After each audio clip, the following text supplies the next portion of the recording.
Okay folks, welcome back to the lambing shed. We've had a bit of a bumper day here in the lambing shed today for our small flock. So don't forget to click the subscribe button, you'll get all our regular updates every week.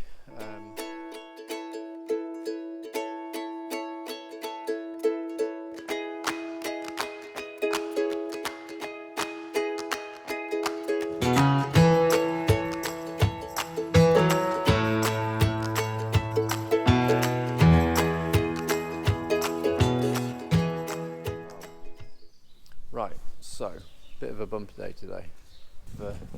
We've ended up having to put extra lambing pens in all over the place. So there's about 20 lambs or so today so far, and there's another one over there. Looks like it might be thinking about it. So we're not done.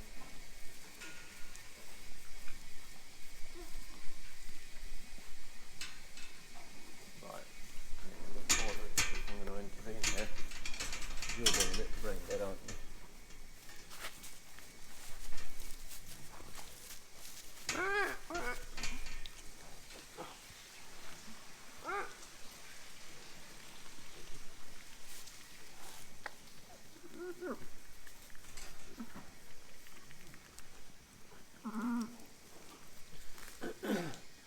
So I just stepped in and pulled the lamb the rest of the way out there because she seemed to have basically forgotten what she was doing. She was wandering about with the lamb half out of her.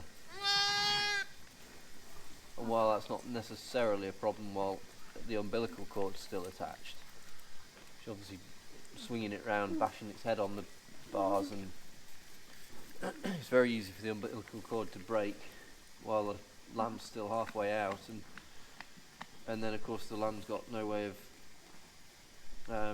getting itself going, because whilst its chest being constricted, there's no way it's going to be able to breathe for itself. So anyway, right, we'll let her get mothered up with that. I'll get a bit more straw for her. So we're not done yet, but that's quite a lot for us for a flock of our size in one day. So after given they've had about 5 days being all French and being on strike, and they're suddenly making up for it today. But yeah, what I thought I would do is just give you a bit of a talk through what happens once they've lambed. So we obviously showed you last time about the actual lambing process. So yeah, we've got a board down here which I will talk you through in a minute. Tomorrow morning we'll get some sheep put out across the road. Right, so I promised I'd show you what is going on with this board. So this is our board where we just use to keep track of what's going on in the building. That sheep that's just lambed, number 36, it's tag number 718. She's had 2 ewe lambs, so we'll note that down. And then we've got columns for iodine, so we put iodine spray on the navel, and that just helps dry the navel up and stop any infection getting in through where the umbilical cord used to be attached. We just number the sheep and lambs up like that, so if they get lost, you can tell which sheep which lamb belongs to which sheep. Then I'm weighing them, so we can work out growth rates, and then ring them. So we put a ring on the tail to just shorten it. For the males, we put a ring on the bits to castrate them, and if you do that within the first few hours of life, they don't feel it at all. And then there's just a comment section. You'll see down here odd bits of comments. So TA. Right, so you've seen lambing part 1 in the buildings. Just turn away from the sun. So part 2 is getting them out onto some better grass. Normally we take them straight out of the barn and across the road to the good field.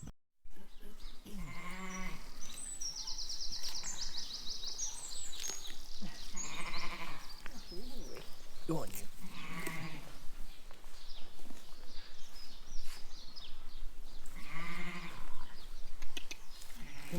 Come on, sheep. Sheep carrying, so I'll bring 39. on.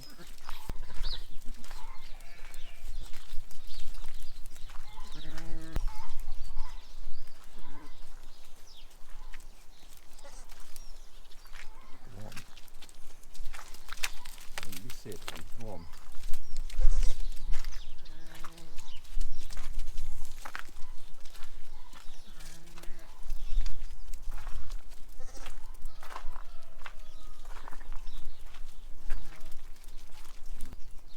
Come on.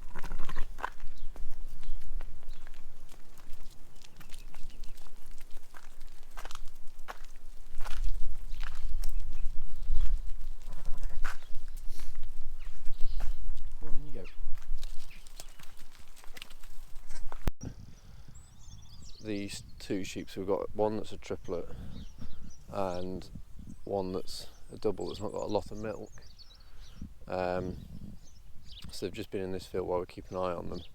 We're now taking them across the road. So Mum's got the double, the triplet's already gone out and is making its own way across the road, so I need to go and catch that. These two goats are an absolute pest. Come on, you two.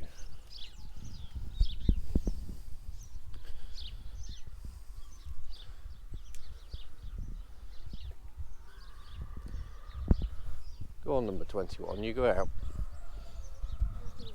She's already gone across the road. Well, she's gone out onto the road. Yeah, I'm going.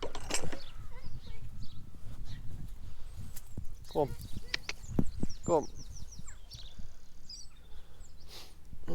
So that lamb there that Mum's carrying is the one that was particularly didn't do so well. Was particularly weak. Come on, sheep. So that's the one. The reason we kept it in to start with. Now don't go that way. And the sheep's not got a lot of milk, but hopefully, if we turn her out into this field across here, which has got more grass, she'll soon start making some milk. Oh, has the other sheep gone up the road, has it? So normally it's straight across the road and in through this gate.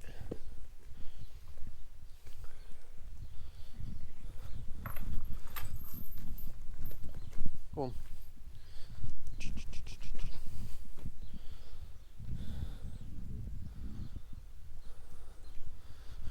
Go on, little one. Up you go. Give you a lift up that bank. Go on. Your mother's going to be more interested. I'll go up the field. Let her in the top way.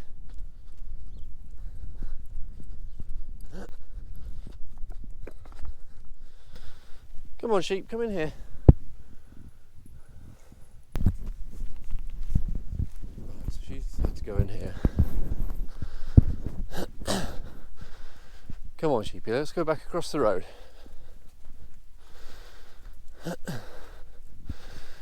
Where are you going, silly sausage? Come on. Well done.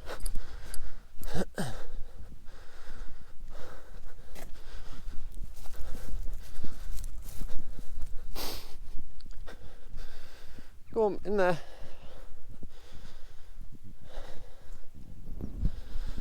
There we go.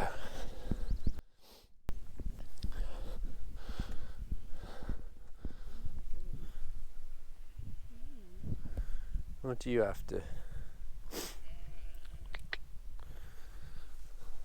You want some food, don't you? Hey.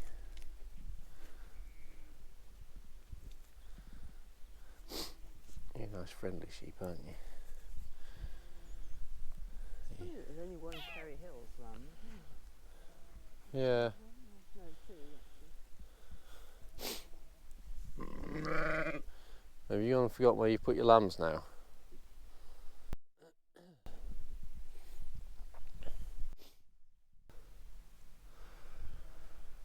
Right, yes, that triplet over there, we almost know before you even scan the sheep that it's gonna have triplets. It's had triplets pretty much every year for, I don't know, years.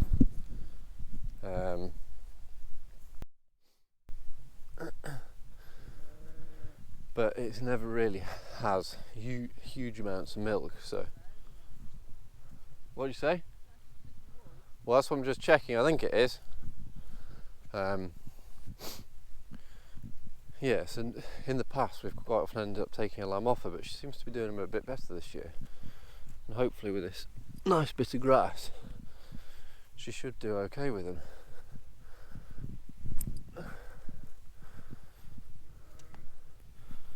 picking one or two of these stones out that got chucked out by the muck spreader.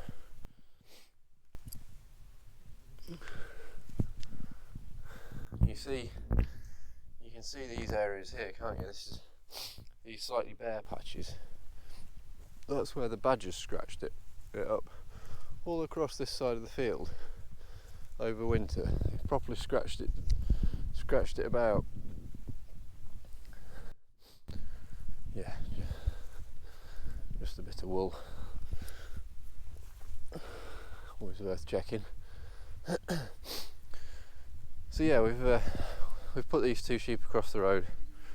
I mean, we come across here 2 or 3 times a day to check on how everything is, so we should be able to keep an eye on the lambs, make sure that they're doing okay.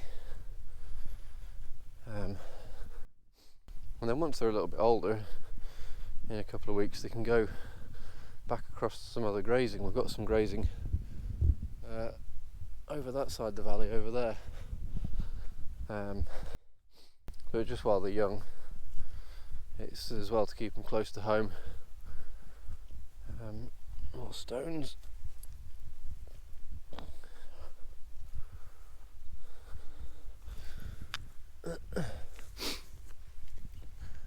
Because hopefully I'll mow this later on in the summer, so I don't particularly want it full of stones that are going to go through the mower. Oh no, must have had a bad load of muck just here. It's just across this middle swathe of this field. Ooh, let's not forget my jacket.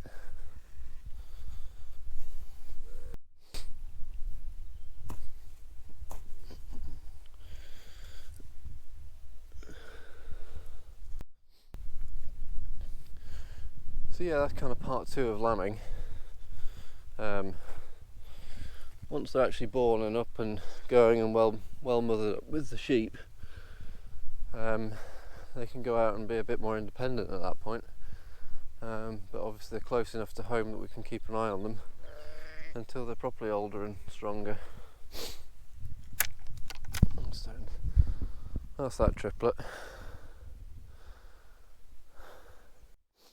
It's not the biggest lambs in the world, but they're doing all right.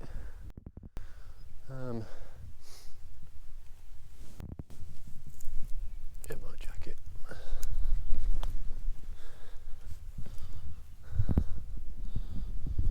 So yeah, hopefully that's been vaguely informative. You've enjoyed it. Give it a thumbs up. I'll see you on the next one.